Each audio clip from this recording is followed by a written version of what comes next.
Genesis chapter 31, verse 36 through verse 42. And Jacob was wroth and chode with Laban. And Jacob answered and said to Laban, What is my trespass? What is my sin, that thou hast so hotly pursued after me? Whereas thou hast searched all my stuff, what hast thou found of all thy household stuff?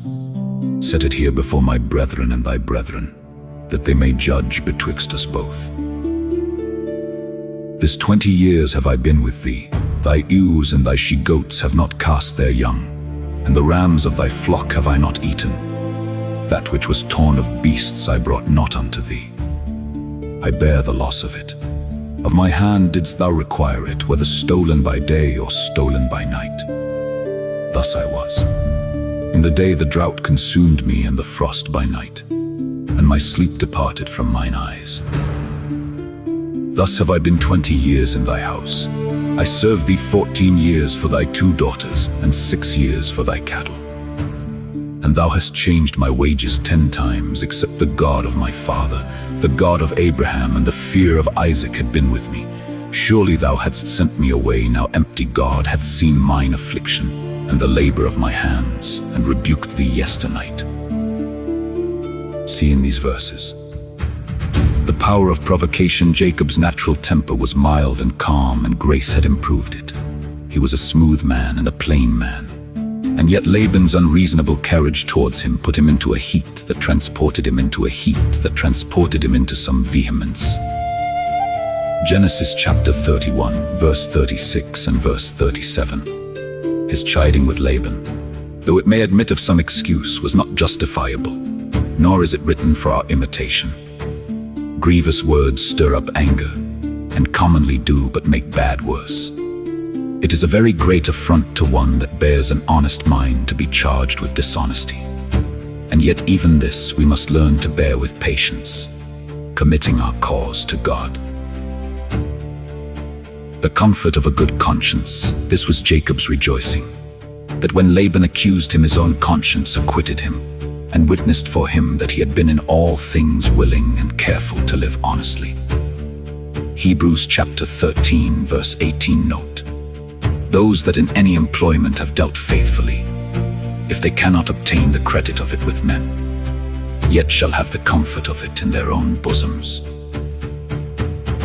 The character of a good servant, and particularly of a faithful shepherd, Jacob had approved himself such a one. Verse 38 through verse 41. He was very careful, so that, through his oversight or neglect, the ewes did not cast their young. His piety also procured a blessing upon his master's effects that were under his hands. Note: servants should take no less care of what they are entrusted with for their masters, than if they were entitled to it as their own too. He was very honest, and took none of that for his own eating which was not allowed him. He contented himself with mean fare, and coveted not to feast upon the rams of the flock. Note: servants must not be dainty in their food, nor covet what is forbidden them, but in that and other instances show all good fidelity. 3. He was very laborious. Verse 40. He stuck to his business all weathers, and bore both heat and cold with invincible patience. Note: men of business that intend to make something of it must resolve to endure hardness. Jacob is here an example to ministers. They also are shepherds, of whom it is required that they be true to their trust, and willing to take pains.